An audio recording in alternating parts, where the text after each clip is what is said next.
All right, welcome back to the broadcast. This is Newsline. Many thanks for staying with us.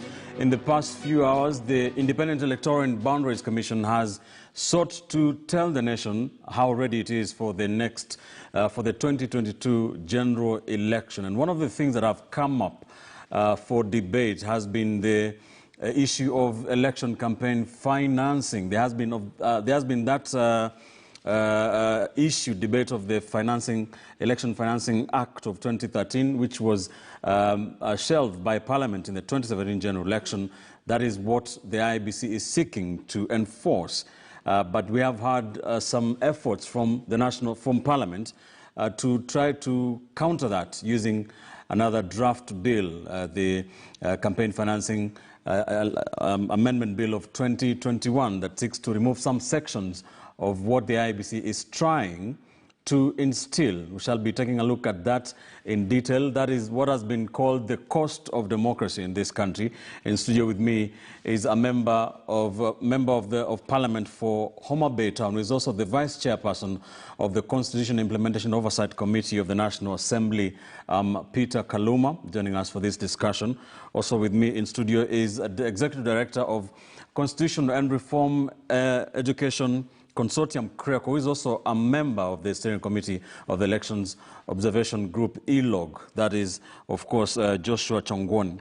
And also joining us tonight is lawyer and governance expert, Martin Olo, to help us put perspective into some of these issues. Joining us later on will be former Vice Chairperson, former Commissioner of the now defunct Electoral Commission of Kenya, Ambassador Jack Tumwa, will be joining us in this conversation shortly. Let me begin with you, Mheshimiwa Kaluma, if I may. And you've heard what the IEBC chairperson, Wafula Chebukati, has been saying, putting those limits for spending for various election seekers in the 2022 general election. There has been a tussle with Parliament since 2013 about this issue, and you still do not think the mandate lies with the IEBC, do you? The mandate to set the campaign financing amount, or the amount the political party or the individual candidates spend in campaigns, is the mandate of IEBC. Okay. In fact, if you look at that act, which was intended to secure a bit of integrity in the leadership we end up with after elections, that mandate is in the provisions allowing the IEBC a year before elections to publish by gazette notice those amounts. That is not what we are dealing with. Okay. Ben, we have met the Independent Electoral Boundaries Commission, both at the level of the Constitution Implementation Oversight Committee, which I'm Vice Chair of, and Justice and Legal Affairs Committee. And I believe this is something IEBC ought to have confirmed to you. We've been meeting for over 2 years now. I think we were just jolted by the COVID situation to see how we can better the provisions of the Act so that it is enforceable. That law, which was enacted in 2013, in the form it is enacted, I can tell you, if Parliament does not intervene, and make it better in terms of the provisions it is dealing with, it is unenforceable, and it will not, be practicable for the purposes it is intended. And so CIOC and Justice and Legal Affairs Committee are intervening at the instance of IEBC. There is a confusion, before I go into the details of what we are targeting to amend. All right. There is a confusion between the Act of 2013 and the amendments being proposed to the Act against the regulations or the campaign finance, capping IEBC is gazetting. And I think if that clarity can be there, you will discover that the intent of both the IEBC and members of Parliament in either or both of those committees, all right, is really very straight. I don't know whether... Am I right to say that there are some sections that the draft bill by your committee that has been tabled by your chairman, the Ndaragwa MP, seeks to remove some sections. Yes, we are seeking to remove not just some, several sections, so that we'll be leaving most of the mandate in terms of capping and monitoring of campaign expenditure to the IEBC under the provision allowing them powers to make delegated legislation and have them gazetted with the approval of National Assembly. All right. I can give you as an example so that we set context. You see, this is one of the laws which were made pursuant to the requirement of the Constitution, Ben. And it was made, I believe, in a hurry. What appears to have happened is that Parliament then, the 10th Parliament, picked the laws governing campaign financing, and I believe they borrowed heavily from the American situation, and they just dumped it here. Now, in that law, they are proposing that if you are going to contest for any seat, you will form what is called a campaign expenditure committee. You hand over all your money to that committee. That committee will determine how you spend, what amount you spend, how you do it. You begin seeing the restrictions. There will be reporting each and every time. And if you look at the reporting requirements under the Act, a candidate will be largely reporting, not even campaigning. Right. But most importantly, Ben, at the end of it, remember this is initially your money you are handing over into an account for your campaigns to a committee. They say that any amount that is not spent must be handed over to a charity. I mean, this is your money. Why should somebody force you to be, a philanthrope or to engage in charity? So you see a confusion, Ben. Yes. They were confusing the situation in the U.S.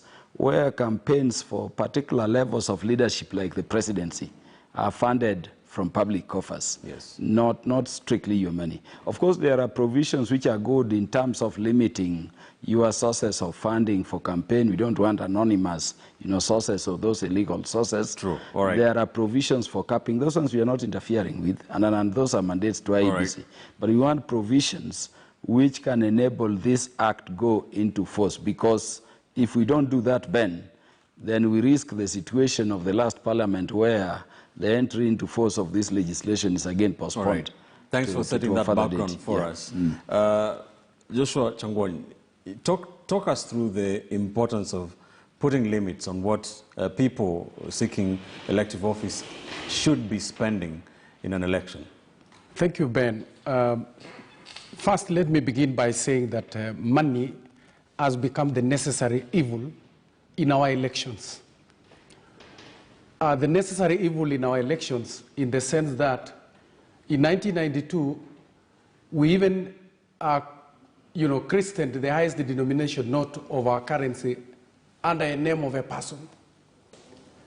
You can imagine belittling the conversation of our electoral process and democracy into money.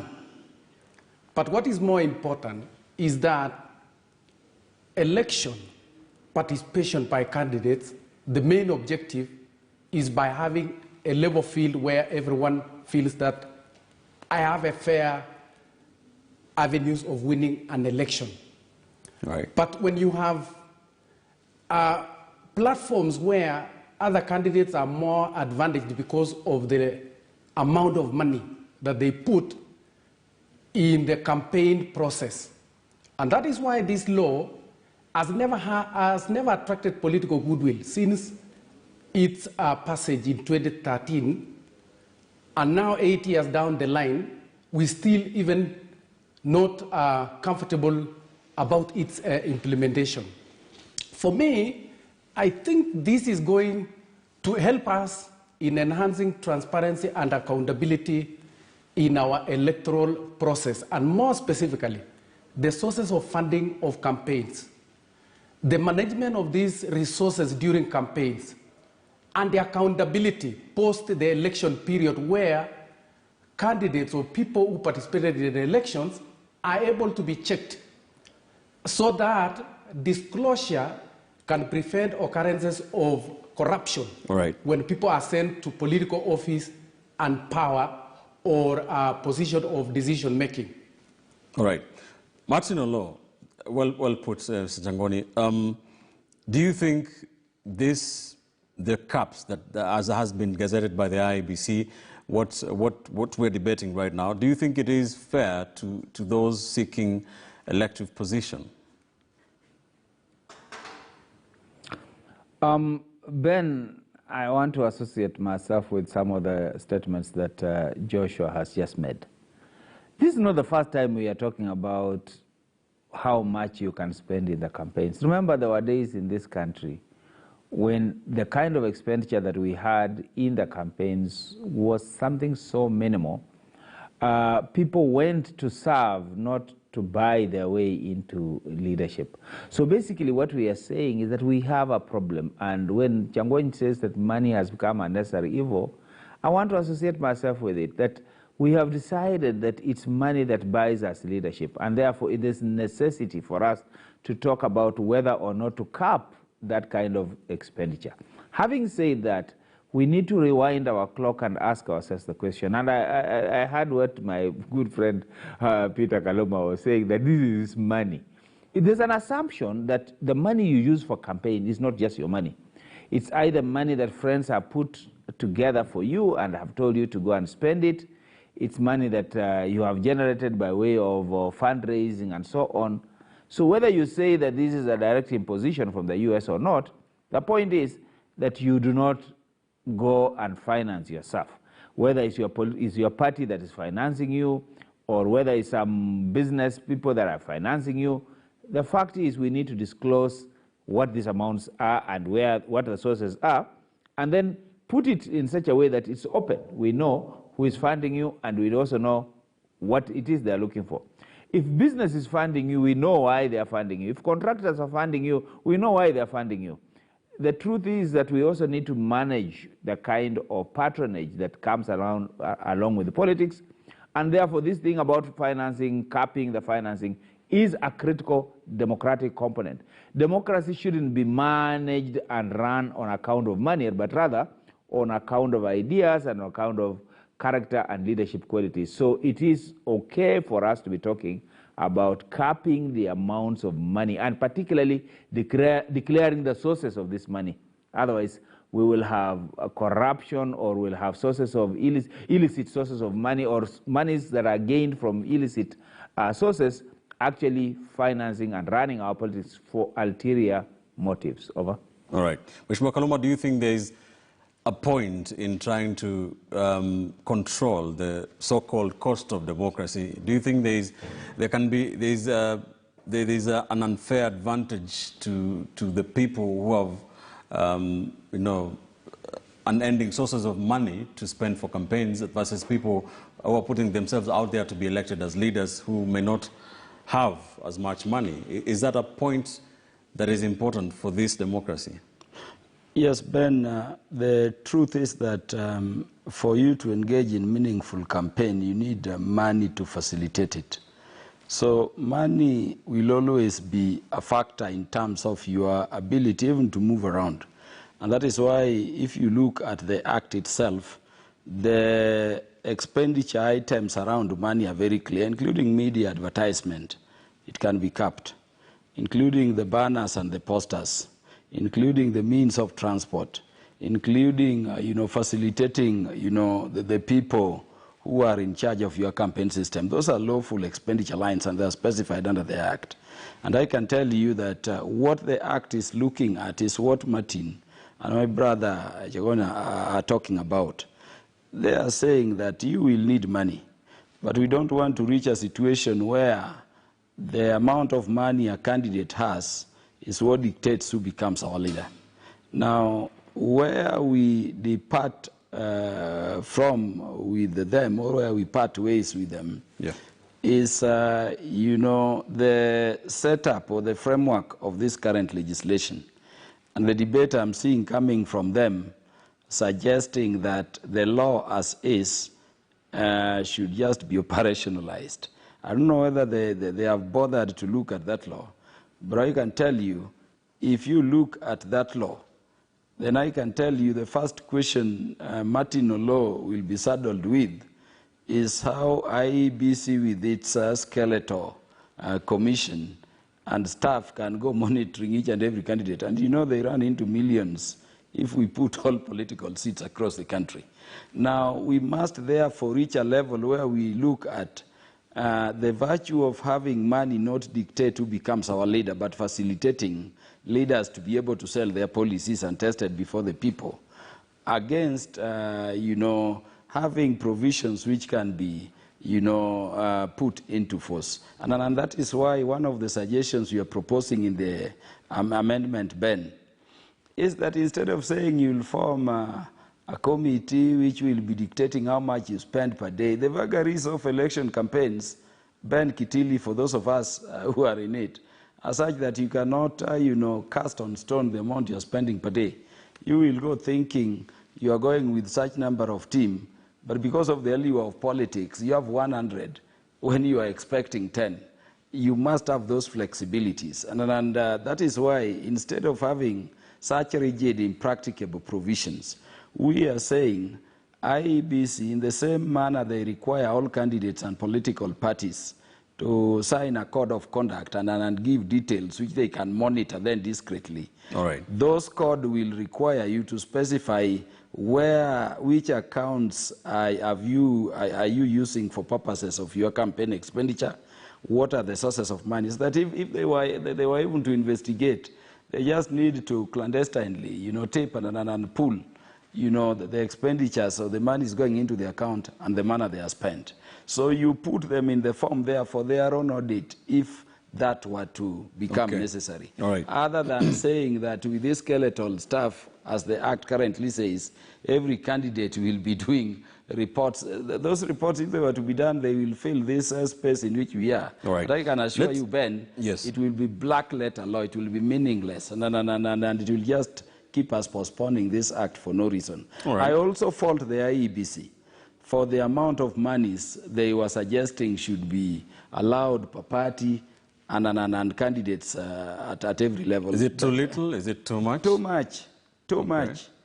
And when we are debating an important thing like this, I would rather you don't think of people in the political space. Remember, 70% at minimum of MPs, for instance, go home every day. Yeah, they do. But we need a framework which allows bad leaders to go and allows good leaders to come in. When you say you need 5 billion to persuade Kenyans to elect you, number one, you are discouraging people who don't have such money. All right, we'll get into that. Just put a cap on that. We'll come to the specific figures. I want to bring in Ambassador Jack Tumwa. We are having trouble connecting with him, but he will join us via the phone. Former commissioner, former vice chairperson of the now defunct Electoral Commission of Kenya. Mr. Ambassador, thank you for joining us. Very quickly, in your days as ECK, you did not have the benefit of such laws which try to answer the question of why elections are so expensive in this country. What is your take on these efforts to cap what candidates and aspirants are able to spend on the campaign trail?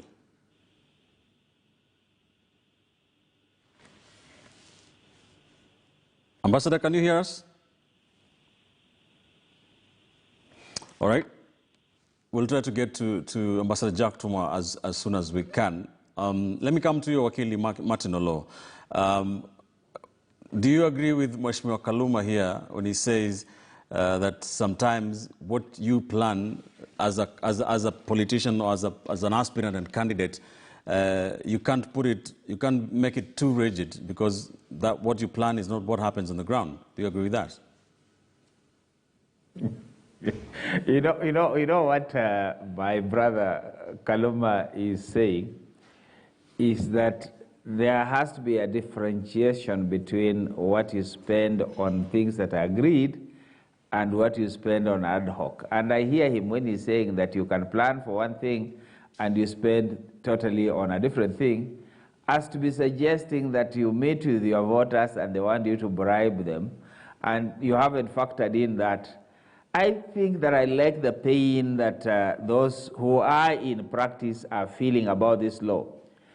I would have no problem if he was to say, fine, let me fill in the forms, let IEBC have the issues to deal with, because if they have a skeleton staff, then that's their problem. Let them find a way of ensuring that we are accounting. That should be their problem, not a candidate's problem. Now, having said that, I think what is critical here is that we want to say that we must now begin to ask, what is it that money is spent on in politics? Certainly, it's not spent on advertisement and transport. It's the bribery element. So how do we eliminate and minimize the handouts and the dishing of money? Because bribes or giving money for elections is an offense. If we agree that's the case, then we need to begin to work on sanitizing our politics, and capping is an issue. I will agree with my brother Kaluma that perhaps talking about some of the amounts of money that we are talking about are not really reflective of what we should be looking at, because some of these amounts are so much. What is it that you are telling a presidential candidate to spend 4.4 billion on? What is it that you are asking a member of National Assembly to spend the monies, the millions you are talking on? Why are we saying and suggesting that our politics is so expensive that we need billions and millions to run it? Something is wrong. That I also believe that actually even for putting up this capping, IEBC hasn't cranked those figures so well. However, that said, a beginning or some form of a beginning is better than none at all. All right. So I would say that yes. Why would you want to say that this cannot be enforced at this stage? Why don't we go to town with it? Let's face the challenges and let's learn from it. But why do you want to even amend before we implement? All right. So Changwani, I want to come to you with the real figures, and we'll start talking about that. Let's try to see if we can get Ambassador Jack Tumwa. Ambassador, are you with us? I can hear you now. Yes, thank you for joining us. Apologies for the technical hitches there with the Zoom connection, but what is your take on these efforts by the IEBC to enforce capping of what candidates and aspirants are able to spend on the campaign trail? Is it the right move? Is it being done in the right way? I think, Ben, money has to be spent in elections. But it is important for us to have some regulations governing the money that goes to the election. Perhaps the paper which captured the feelings of people today was the paper, whose headline was Uchaguzi wa Masongo. What does that really mean? Yes, we need to spend some money on elections, but we also want to have a fair election, a level field for all the participants, and what the IEBC has to put in place is the amount such that it will be seen to be fair. In my view, what has been put forward, what I saw yesterday, really defeats the whole purpose of capping because it is exorbitant. And you ask yourself where the candidates are going to raise the resources so that they can reach those levels. It looks like we're putting the IEBC leading election for the top group of the society. That is not fair. If we want to have a level playing field for everybody, perhaps we need to work on better mechanisms to reach a level which enables the person at the lower level to be able to compete in election. Otherwise, the way it is, the way it was put, the way, if it were to be accepted by Parliament, it will be seen as preparing to leave the poor man out. But regulations, yes, we have to be there. Accountability, yes, it has to be there. The Parliament can assist us in this. Unfortunately, with due respect to my friend Kaluma, I think you have not been doing what is expected and working as a team with the IEBC. Otherwise, we would not have landed in a problem which we are in now, where you're saying the regulations are coming in a bit too late to be implemented, to be debated sufficiently and be put to the people. All right. Mr. Changwani, 4.4 billion shillings has been capped for what presidential candidates will be allowed to spend in next year's general election. For candidates for governor, women representative, the senator seats will be limited to spending between 21.9 million shillings to 117 million, depending on the size and population of the devolved units. Campaign spending for the 3 seats in Turkana capped at the highest, at about 123 million shillings, and so on and so forth.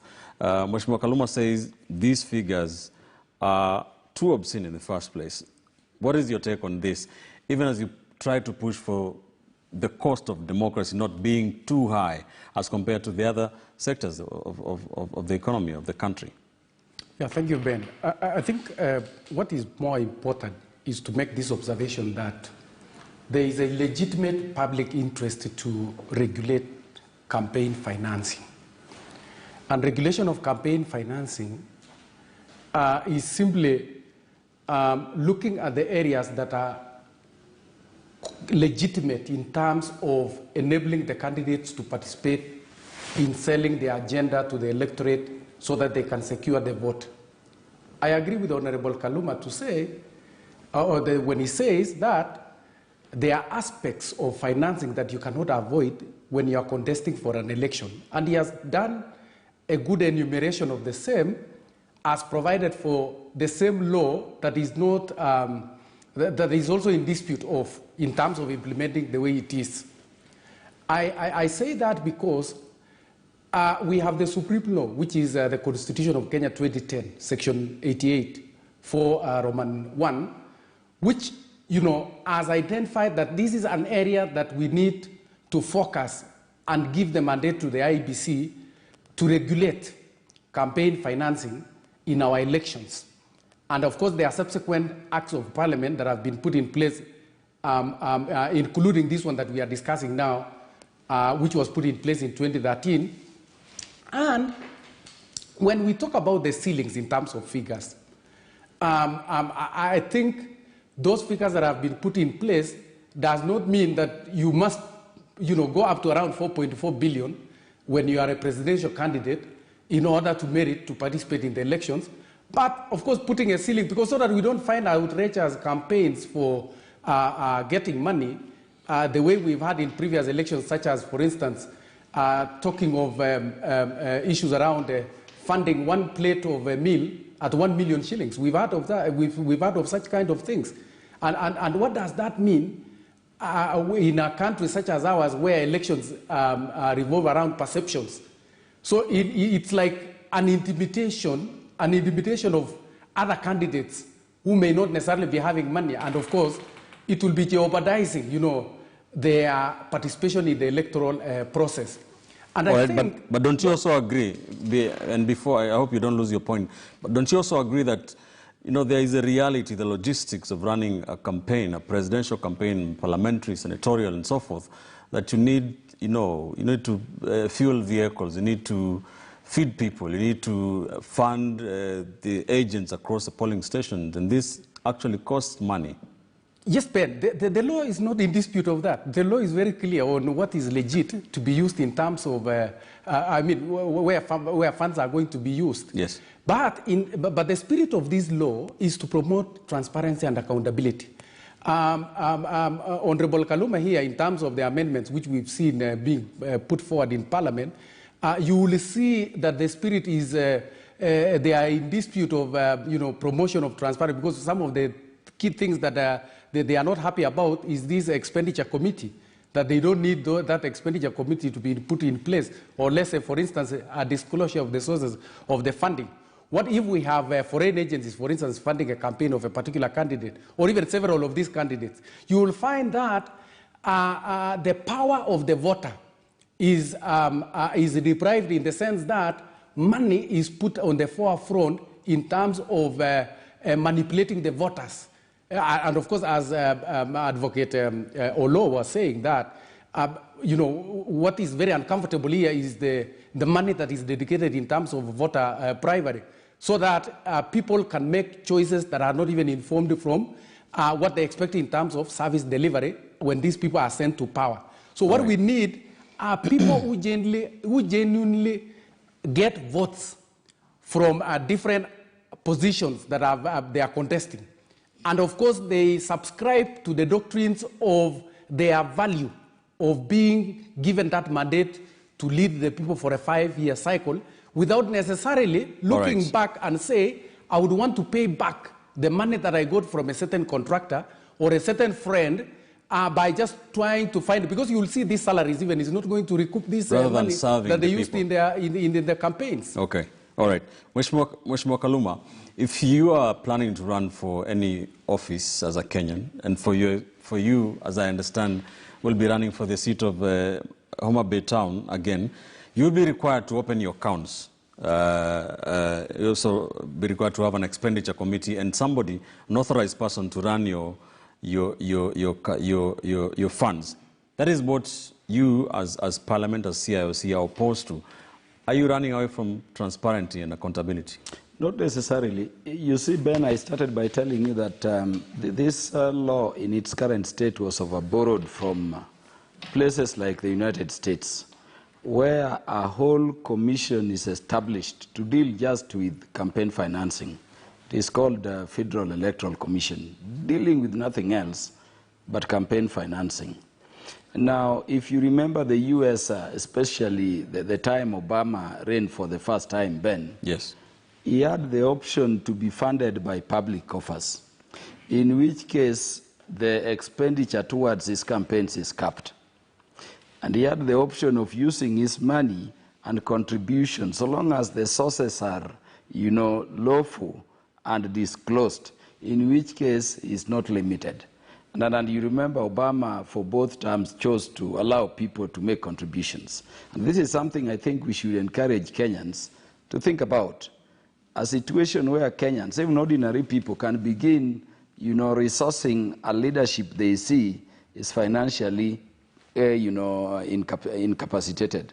You can talk about you should have 2-point-something billion. Or you can even take, for an MP, you should have 21 million, or whatever million you're talking about. Ben, in the last election, I spent 1.7 million from nomination to election.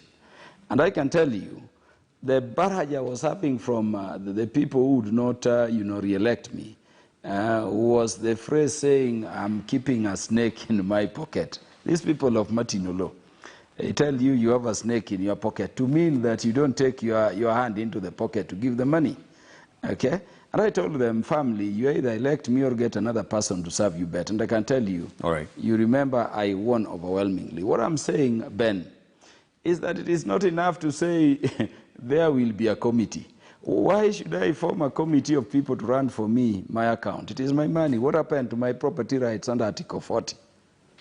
If I'm going to form a committee, that money must be coming from some public coffers, not my money, because the right I have over my property, yes, Ben, is the right to use, to abuse, and to dispose it off as I want. What is prohibited is if I use it now to bribe. And of course, there are laws under the Election Act dealing with voter bribery and that. But I'm warning you, Ben, that you may have all these, theoretical provisions you put there. Mm-hmm. But if you don't upgrade the civic literacy of our people in terms of voter education, by the way, it is the people who demand this money, not even the politicians.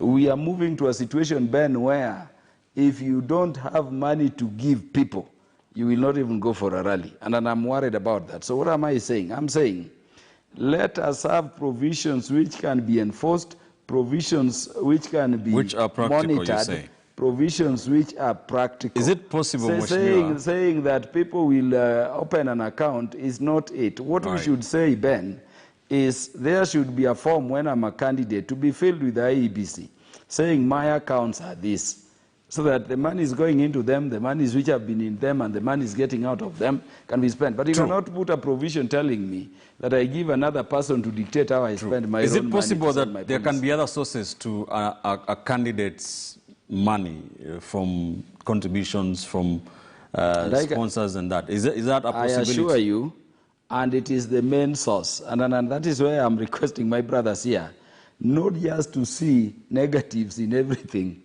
Parliament is doing. In my committee, for instance, I remember I pushed very hard this amendment because of the practicalities. Remember, Mike and Ben, somebody will come and say, me, like a leader, an urban constituency, a town, in part, I'm paying for you the hall. You will not see that expenditure from those committees you want me to create. But there will be a hall ready for me to use with the drinks for people if they were to take a soda or refreshments. Somebody will again come and say, Kaluma, I'm giving you this and this vehicle. You will not see details of those vehicles All right. in those committees. So that I'm saying, don't just have provisions there. Then you think because we were moved by activism in enacting this constitution, now you have a provision which can work. The practicalities of the law in terms of being enforced are different from a black letter provision in some laws and other. All right. The 2022 general election has been billed as the most expensive yet. We want to take a look at what we done earlier now. From contestants down to the Independent Electoral and Boundaries Commission, IEBC, indications already showing that budgets will run into the billions of shillings. The cost has put Kenya as the most expensive country to run for office in the region. So, is it possible to bring down the cost, and where exactly do politicians intend to get the money from, and at what cost? KTN's Emmanuel Toh explores on the Grand Report.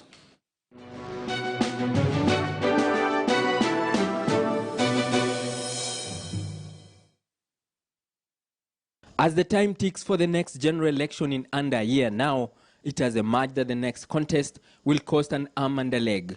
In his statement Monday, IEBC chairperson Wafula Chebukati said the commission had presented a 40.9 billion shillings budget. If we do mass voter registration and we get an additional 6 million voters, then we project to have about 53,000 polling stations. How they arrived at, the law says each polling station must not have more than 700 voters. Human labor alone, you're talking of about 6 billion Kenya shillings. The cost per voter is expected to stand at 1,600 shillings. In 2017, this expense was, however, at 2,500 shillings for the two elections. This data now putting Kenya as one of the most expensive countries to run for office in the sub-Saharan countries and the most expensive in Eastern Africa. We use very expensive ballot papers because as a country we have invested in ballot papers which have at least 7 security features. Then we are looking at technology, which is again another cost driver. When you have trust and credibility issues as a country, it really does become expensive because remember, we are looking at the hardware of the elections, we are looking at the software of the election. In the recently conducted elections, Ghana electoral body spent 1,200 shillings per voter, Tanzania 700 shillings, Rwanda 500 shillings, while Uganda spent only 400 shillings. The IEBC budget in 2013 was 26 billion shillings, 50 billion shillings in 2017, and is expected to be 40.9 billion shillings in 2022. The United States has very expensive elections, but citizens contribute to that election. People gave their $1, their $2 to Barack Obama. In Kenya, it's the opposite. Similarly, the candidates will also have to try tooth and nail to win a voter's confidence. Apart from the top county offices, including gubernatorial, senatorial and women rep positions, which will cost close to 100 million shillings, the presidential position is expected to cost in the upwards of 4.4 billion shillings. That person will sit in office thinking, I spent 50 million to be your senator, 48 million to be your governor. This is why one of the major reasons we have serious corruption among our politicians. For as long as politicians are spending their own money, then they do not work for us. They work for themselves. Whatever cost-cutting measures for 2022, 12 months into an election that can happen will just be probably shortcutting, and shortcutting will have its costs. I think the larger way of us looking at the election as a process is out of the lessons that we are seeing in 2022. What can we export to 2027? The contest now set to cause more jitters, as history has shown in the most cases that financial war chest is directly proportional to victory in elections. Emmanuel Toh, KTN News, Nairobi.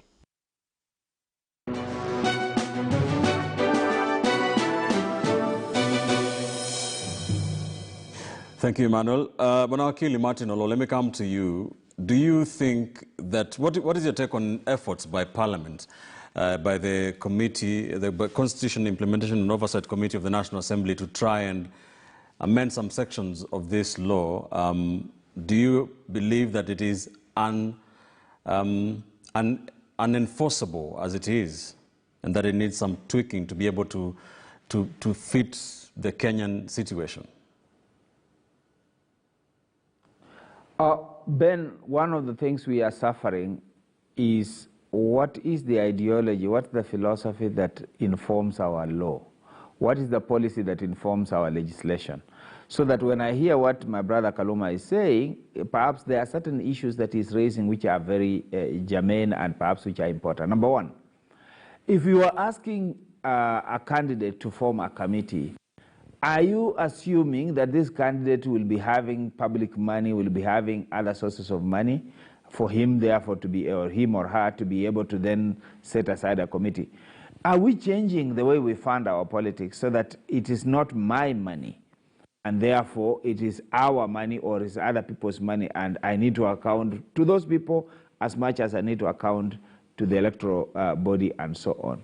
If that is not the case, then all we are doing is copycatting, and we will not go far with what we are saying. So yes, there might be a basis for Parliament to be making the amendments, and from listening to him, there are certain things that I'm agreeing with him. Some I am not agreeing. As long as we are trying to be less transparent, being obstructive as always, then that is not good enough. But there is room to question. Is this campaign financing, and I think we are all agreed on this forum, that the capping and the figures we are being given are way out of this world. 4.4 billion for a presidential candidate. Where is the source of your money? If you are going to bring this kind of money into politics, how will you be compensated? How will you then ensure that you don't sell your property? And even if you do, how will you be sure that you will not run a corrupt government? The billions we are asking, or the millions we are asking candidates to spend either as governors or as members of parliament are exorbitant. They're on the higher end. What do you want this money to be spent on? Ideally, if money is being spent on agents, money is being spent on transport, money is being spent on IEC materials and so on, those monies should be reasonable. The lower we put our costs, the better our democracy. But the more we leave this as an open field, and therefore it becomes a place for kleptocracy, where people who have stolen the most make the most noises. And if you have not made your money through the hard way, I mean, Ben, there are very few people who are listening to us and even who are on this forum who can go to the bank, withdraw their 30 million hard-earned money and pass it on to a committee to manage it for them, and then you tell them that when the elections are over, pass the balance to a charity. That is a dream we are talking about. How do we approach this thing with the right ideology, with the right philosophy? So yes, there is a need for a conversation, but a conversation that needs to be put in public, and perhaps this is a place to begin. What my brother Kaluma is saying and what the IEBC are saying ought to be interrogated, and we need to be realistic about our political financing position. For now, we are making it even more noisy, and we're going to lose the objective and the philosophy behind it. All right. Ambassador Tumwa, do you think these proposals are practical now? Do you think the IEBC will be able to enforce them? Before I respond to that, Ben, I want to mention that what Manuel left out about Ghana, he did not say that Ghana during last election spent half of the amount they spent in the previous election. So bringing down the cost of elections, yes, it can be done. All we need is to look at ourselves as a country. You know, someone has said election is a process. All these costs come in, and the cost goes basically to our being dishonest in our work. Every time we want to play tricks to get what we want, it is not, our dishonesty is what makes the election very, very costly. It is because of our dishonest approach that you have to have a lot of people as security to man our voting tools. It is because of our insecurity that elections, when we go to voting, we say we need only 700 people per polling station. all these things can be done. Let us streamline the entire process. Political parties. Why do we have 70 plus political parties? You know, all these things make it so it's difficult and bring the expenses of elections to be as high as it is. So unless we re-examine right from registration, the putting our laws in place in time, all this, it is still going to be very difficult for us to cut down the election. Yes, can it be done? Can the IEBC implement what it is putting in time? My view then is that it is going to be difficult because following up the political parties, following up individual candidates to ensure that they spend within those limits is going to be extremely difficult. I think laws are as good as having the means to enforce, but having those without proper mechanism to enforce them, I think it is difficult. Perhaps since it is coming late anyway and the Parliament is saying it's too late, we may have to find a way to skip this and plan it better for the next election. All right. Mr. Changwani, how does the IEBC enforce these limits? Ben, I think the question of the ability of the IEBC to enforce the adherence and compliance of this law is another subject of discussion, and I don't want this to be used as an excuse of not implementing this law, because Parliament has sat on the establishment of the regulations of the Campaign Finance Act since 2016. So why now the rush when we are entering into an election year? So for me, I go back to my point, which I was saying that the lack of political goodwill from the parliamentarians is really a great impediment in enabling the implementation of these laws.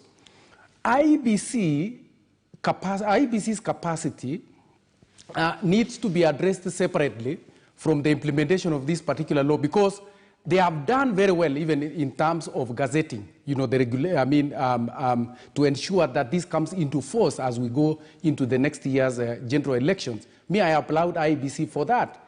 The question the Speaker of the National Assembly has faulted that, saying they have put the cart before the horse. That these laws need to go to Parliament first. But we ask ourselves, what is the motive of such a statement from the Speaker of the National Assembly? I mean, we postponed it in 2013. We postponed it in 2017. We are approaching 2022. We now want again to talk about 2027. So are we honest in this postponement? So we must also ask ourselves. And again, I know Honorable Kaluma has mentioned that the demand side is even what is making this situation worse, where citizens demand money from the politicians. I don't want us to reduce this conversation to be the campaign finance law and the politicians, the people who are aspiring for political office. The voters also need to get involved in this, to know that this campaign finance is for their benefit. Because why are we putting this law in place? It is for the sake of having this voter, who is the citizen of this country, the taxpayer, to enjoy the services as a result of the people that they put or they invest their power and mandate in terms of putting laws in place and even approving funding, you know, for different services, either at the county level and at the national level, so that when they cast their vote, there is value. There is no influence of manipulation through money because of funding from different sources. Because I see this as an hesitation by those ones who are engaged in elections, because elections has been reduced into a contest of who is the highest bidder, who is having more money, who can put more money in terms of the campaign so that can attract more votes. And it disadvantages other people who could have even more good agendas in terms of provision of sound leadership in our country, and we put money in the forefront to influence the kind of the leaders that we have in place. All right. And in conclusion, I think the element of trust is very important here. I think the deficit of trust in terms of when we say if this law is put in place, is it possible that it's going to be implemented or not? So if we had a trust in our own processes, especially the laws that we put in place, I know we've talked about that there was not enough public participation, but this law, the discussions has been there more than 10 years now. So we ask ourselves, were Kenyans there or they were not there? All right. Mheshimiwa Kaluma, what are your thoughts? And is there political will to do this? Ben, let me correct my brother. You see, it is the very act itself which says IEBC will promulgate regulations which will come into force with the approval of the National Assembly. It is now that IEBC is thinking of promulgating those regulations. And what the Speaker was saying is that how do you proceed and gazette before you table the regulations before Parliament for debate when the law itself prescribes? So it means that you are actually doing something which is a nullity. Nowadays, Kenyans talk about null and void. It is not a thing. So it is the law itself, my brother, which says you will promulgate the law with the approval of National Assembly. So the Speaker was saying we've not seen those regulations. As Parliament, we are hearing about them in the media like the other people. But let me agree with my brothers here, Ben, that the cost of elections in Kenya, both at the level of IEBC and at the level of political parties and candidates for various seats, is too high. And I think that one thing we need to deal with is this animal called trust deficit. I mean, why should we print things like ballot papers outside of the country? And you have bodies like government printers. We have bodies like this one called De La Rue, printing our money locally here. And when we also know each candidate and each political party has agents at each and every polling station. You know, we've just decided that we want to live an expensive life for no reason at all. I personally don't believe that on the head of each voter you should spend more than 200 shillings. But you see, we've reached a level because of this lack of trust among ourselves that IEBC as an institution may be said to be blackmailing now government. You must give this or there is no election. We can't reach that. How long and how much should it take for a single person to be assisted to take those ballot papers in a decision which is not yet, which is already clear? In terms of candidate expenditure, Ben, among the things we need to think about and which we are thinking about in the bill is, remember my brother, in Kenya, we have a fast past the post system, a system where the candidate himself is fighting to be elected.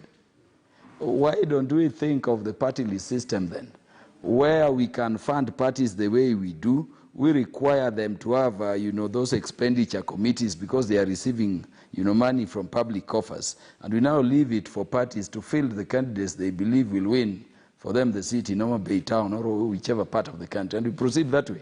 These are things we need to think, and therefore, what I'm discouraging is the thinking that anything a member of parliament does is with an ill motive. Let me end by saying, Ben, yes, that we are not intervening on this law on our own motion. I started by saying that as early as 2018, before the coronavirus outbreak, we had retreated with the IEBC over 5 times. And the chair of IEBC, the acting CEO, will confirm to you. And the ones who are saying, this law requires us to promulgate regulations. But when you look at it, it is impossible for us to, and it was therefore their cry, could you, look at this? Could you amend this? Could you see how to make it practicable? Why do you want to define how a person is forming a committee, how a person is running his campaign and paying those members of the committee, instead of just prohibiting voter bribery and having systems to monitor to ensure compliance with that, which is already there. All right. I mean, my money is mine. You can say put an account there, but Ben Kitil, who is my friend, will say, Kaluma, I've fueled your cars for the whole day. Pitia ile petrol station just a fuel. You will not see them, but it will still happen. So these are the laws like bigamy laws, black letter laws, which later our law books but which have no practical meaning. What Parliament is seeking to do is to make it lean, make it practicable, and have a law which can be enforced. All right. Martin Olo, very quickly, what do you think is the role of Kenyan and Kenyan voters, as much as all fingers are being pointed at the political class and stakeholders? What is the role of Kenyans and Kenyan voters in this? I think that Kenyans have their say. They have said that they're the sovereign, they have the power to make the changes, to elect, and so on. What I want to say, Ben, on this show is that we have made life difficult for ourselves. IEBC makes life difficult for us by making elections so expensive. They want billions of shillings. I have asked myself, if we can transfer money through M-Pesa and we have a technology that actually identifies me and I am sending that money, why don't we make our election technology so basic as to use a platform such as the M-Pesa platform so that we can actually vote for less than 1 hour, the whole country. We don't have to move around ballot boxes. We don't have to move around security. We don't have to burden ourselves with all this baggage, so that we invest in civic education, preparing people to use technology to then move on. So that the voter needs to be educated, yes. The voter needs to be enabled, yes. But there's technology as simple as a smartphone which we can use for elections. Why are we bothered flying ballot papers, flying security personnel across the country, trying to do things across the country uniformly when we have different infrastructure that can actually enable elections to happen without all this drama and without all these delays and so on? So we can make our lives better. IEBC needs to go back to the drawing board and see that it's a facilitator of elections, not an obstructor, not a burden to the Kenyans by making demands that are unreasonable. Tell them to do voter registration, they'll ask for billions. Tell them to run an election, they ask for billions. That is an unnecessary way of looking at things. Tell them to run a referendum, they tell you billions. I mean, there's a way in which we have arrived at, there's a place we have arrived at that is depriving us of simplicity and depriving us of ability to do things very ably. So I am saying that the Kenyan has a responsibility to make sure that the taxpayers' money is used properly. We demand accountability to the national government, to the county, to the IEBC and all organs. And then we should come down to a place where we are saying that we want to make our elections simple. Let us not have too much demands, and I understand where my brother Kaluma is coming from. When Kenyans demand to be bribed, when people are demanding to be paid sitting allowance, when people are demanding to be released, yeah? They want to be released as if the candidate has tied them to some rope or something, so that and the release means money. It is this kind of character that we need to assault or to tackle, so that we come to a place where we tell Kenyans to be realistic. If you want leaders to buy you, expect them not to work for you. But if you want them to work for you, then fund them and take them to the place where they will serve you. So really, the burden is back to you, the Kenyan, and for me, so that we get the leaders we deserve, we have put in place. Otherwise, the leaders will go and break the bank, they'll steal the money and come and steal the way through your vote. Thank you. Jack, Ambassador Tumo, give us your closing remarks. How does Kenya lower the cost of elections in this country? For information of the panelists, as far back as the year 2000, ECK proposed to Parliament that we do local printing of ballot paper. They said we can't trust locals to print ballot paper. What I'm saying, Ben, is that it is too late for blame game. My prayer really is that at this moment, all the stakeholders, the government, IEBC, the Parliament, and all those who are involved in the election, including the treasury, which is supposed to release money, do it timely. Let us get together and let us get together, knowing that the election is in August next year, and support each other, identify the weaknesses and correct them. But what we put in the media to serve our own interests is not going to help this country. It is very tricky. because we know that we are going to have a very polarized election. And unless all those who are involved in conducting elections come and work together, we are in for problems. Thank you. Thank you. Mr. Changwon, your closing remarks, 1 minute only. Yeah, thank you, Ben. I would want to close by saying that when a candidate offers himself or herself to contest for a political office, he or she must submit to public scrutiny and must not tell the voters that I have my own private money or I have my own personal money, because you will be serving the public in a public office. So it means you must exercise the highest degree of transparency and even submitting yourself to show records the way you will be managing their public affairs.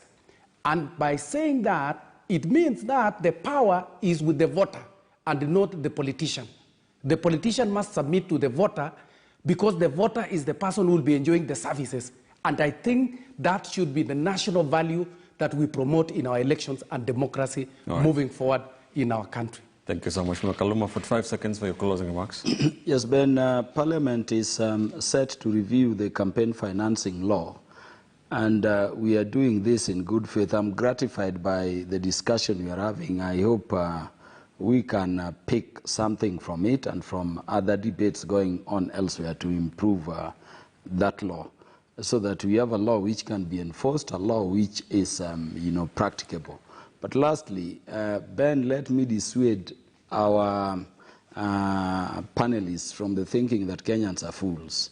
It is never the fact that the people who are using a lot of money in campaigns are the ones who get elected. In fact, the more you spend, the more they give you the title, some hotel, and they'll eat your money, but elect the person they want. That is why in Parliament today we have the youngest MP, that young man called Paul. In the last Parliament we had Kinoti from Buri constituency.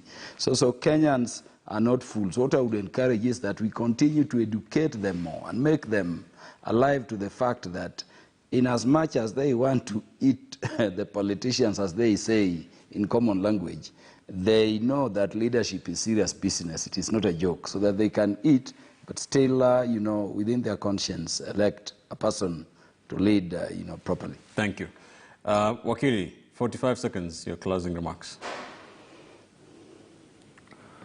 Indeed, I want to wish the members of Parliament well as they discuss this bill, but more importantly, let them reach out to where we can actually formulate an ideology. Let us have a clear way in which we are looking at it. A proper political financing law should assume that the people and other contributors will actually fund.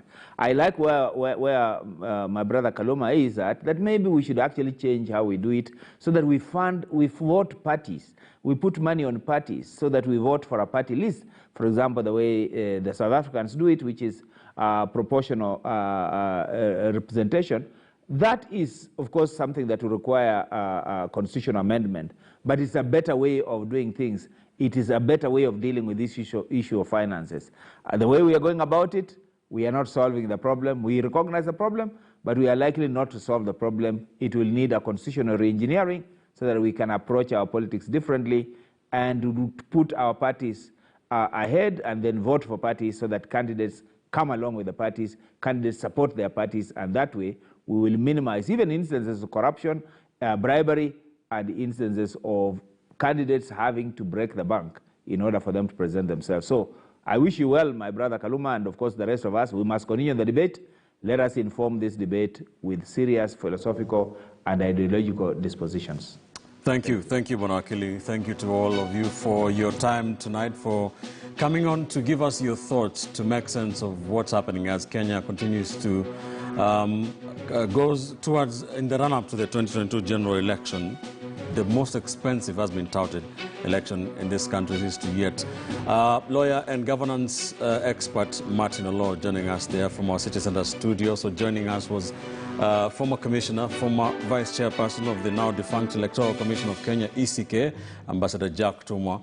Member of Parliament for Homa Bay Town, who is also the Vice Chairperson of the Constitutional Implementation Oversight Committee of the National Assembly, Peter Kaluma, and also Joshua Chongwani, Executive Director of Constitution and Reform Education Consortium. Kreko is also a member of the Steering Committee of the Elections Observation Group, ELOG. Thank you, gentlemen, for joining us on Newsline tonight. Before we leave you, let's bring you a sneak peek of what to expect in tomorrow's edition of the Standard.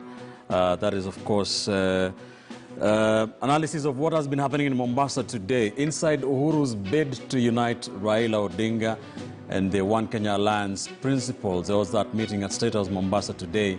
The Standard Group trying to see what happened there, even though the details are scanty. What the Standard team has been able to learn is that they discussed talks, the need for unity of purpose. That is, of course, the meeting between Uhuru Kenyatta, the president, and the ODM party leader Raila Odinga and the leaders of One Kenya Alliance.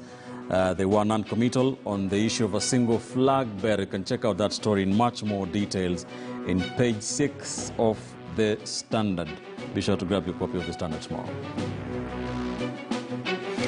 And that's why we leave it on Newsline this Tuesday night. Many thanks for watching. We do appreciate the privilege of your time tonight. Be sure to join us every Tuesday from 10 p.m. as we try to delve into some of the issues in governance and politics. Our sign language interpreter was Damien Evans. For all of us, I am Ben Kitili. Good night from Nairobi.